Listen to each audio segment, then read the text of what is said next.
ముంబై ఉగ్రదాడి కేసులో ప్రధాన సూత్రధారి తెహ్వూర్ హుస్సేన్ రాణాను 18 రోజుల ఎన్ఐఏ కస్టడీకి కోర్టు అనుమతించింది.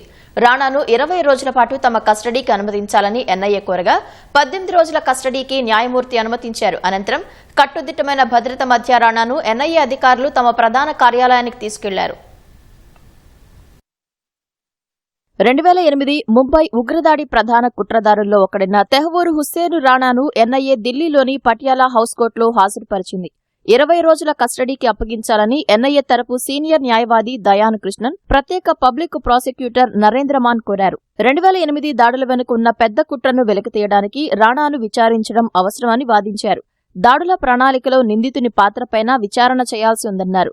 నేరపూరిత కుట్రలో భాగంగా ప్రధాన నిందితుడు డేవిడ్ కోల్మన్ హెడ్లీ భారత పర్యటనకు ముందు ఆపరేషన్కు సంబంధించిన మొత్తం సమాచారాన్ని రాణాతో చర్చించాడని ఆరోపించారు. తన ఆస్తులు, వస్తువులకు సంబంధించిన వివరాలను హెడ్లీ రాణాకు ఈమెయిల్ చేశాడని తెలిపారు. దాడి కుట్రలో పాకిస్తాన్కు చెందిన ఇలియాస్ కశ్మీరీ, అబ్దుల్ రెహమాన్ ప్రమేయంపైన హెడ్లీ రాణాకు తెలియజేశాడని ఎన్ఐఏ కోర్టుకు తెలిపింది. ఎన్ఐఏ తరపు వాదనలు విన్న ఎన్ఐఏ కోర్టు ప్రత్యేక న్యాయమూర్తి 18 రోజుల కస్టడీకి అప్పగించారు. అనంతరం రాణాను ఢిల్లీలోని ఎన్ఐఏ ప్రధాన కార్యాలయానికి తరలించారు. దాడి వెనుక ఉన్న కుట్రను ఛేదించడానికి రాణాను ప్రశ్నిస్తామని ఎన్ఐఏ ప్రకటనలో తెలిపింది. విచారణ ప్రారంభించే ముందు జడ్జి వాదనలు వినిపించేందుకు న్యాయవాది ఉన్నారా అని రాణాను అడిగారు. తనకు ఎవరూ లేరని బదులిచ్చారు. ఢిల్లీ లీగల్ సర్వీసెస్ అథారిటీకి చెందిన న్యాయవాది వాదనలు వినిపిస్తారని తెలిపారు. రాణా తరపున వాదనలు వినిపించేందుకు న్యాయవాది పీయూష్ సచదేవాను నియమించారు. అంతకుముందు కట్టుదిట్టమైన భద్రత మధ్య రాణాను పటియాలా హౌస్ కోర్టుకు తరలించారు. జైల్ వ్యాన్తో పాటు పలు వాహనాల కాన్వాయ్ను వినియోగించారు.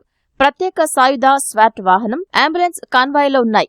భద్రతా కారణాల దృష్ట్యా రాణాను పటియాలా హౌస్ కోర్టుకు తీసుకొచ్చే ముందు పోలీసులు, మీడియా ప్రతినిధులను, ఇతరులను కోర్టు ప్రాంగణం నుంచి బయటకు పంపించారు. 2008లో ముంబైలో ఉగ్రదాడులకు దావూద్ డేవిడ్ కోల్మన్ హెడ్లీతో పాటు పాకిస్తాన్కు చెందిన ఇతర కుట్రదారులు, లష్కరే తోయిబా, హుజీ ఉగ్ర సంస్థలతో కలిసి రాణా కుట్ర పన్నాడనే ఆరోపణలు ఉన్నాయి.